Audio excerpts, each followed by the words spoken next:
NENs. So anything built after 42 was a 2 NEN. Then later on in the war, when supplies started to arrive again, they were able to go back to put rubber wheels on electric starts. So the tractor there produced in America using Ferguson's hydraulic system. Henry Ford's son took over when Henry Ford passed away, and relationships with Ferguson began to deteriorate. Ferguson by this time come back to the UK because he was desperate to build his tractor in the UK, and he had gone into partnership with the Standard Motor Company to build his tractors at Banner Lane in Coventry. Ford, in the meantime, still wanted to build their range of tractors. They modernised their Model N, the 27N and then the Diesel Major, but the Fordson salesmen felt that they were losing out with the smaller Ferguson taking the small tractor sales. So they wanted a smaller Fordson tractor, and this is what they got, a little Fordson Dexter. You'll see a great many in the ring, the first one there with the Acrobat rake on the back. So we had a Dexter, an improved Dexter, then we had a Super Dexter, and then we had the new performance Dexter and Super Dexters in the new colour scheme of Ford Blue and Ford Tractor Grey. But it was the Diesel Major was the one.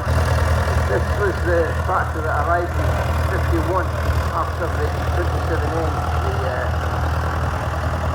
the tractor that was a stopgap between the little Fordson N of the wartime and this new Diesel Major came out. And this new Diesel Major came out was a massive game changer. The British farmer now had realised the benefits of diesel engines, and this was what spelled the death knell of the petrol paraffin tractors. The Fordson Diesel Major had a bit of weight about it, had bags of traction, an easy starting diesel engine, so it had all the economies and reliability of a diesel engine. So the Fordson Major Diesel was a big game changer. The Dexter came alongside it, and Ford were really able to take on all the tractor manufacturers.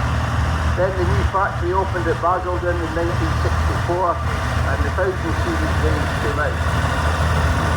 That range was updated in 1968 with the 4-4 range, and then as I said, in 1975 with the new cabs on the way, the safety cabs, quiet cabs, they uprated them again to the 600 series.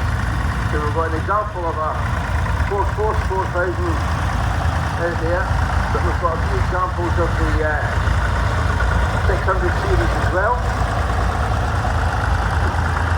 And sitting at the top end of the 600 series was the 700 series tractors, bigger tractors, slightly more luxury to them, and the cabs sat higher, and the gears were side-mounted gears. They didn't have the transmission tunnel sat in the middle of the cab.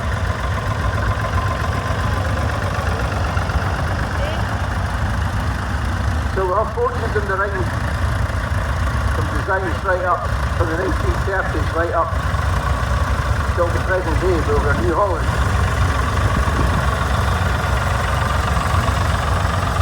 The Fordson name was dropped in 1964 and it became Ford, and then Ford and New Holland got together in the 1990s, and then Ford and New Holland were bought by Fiat, who were a massive European motor manufacturer, and the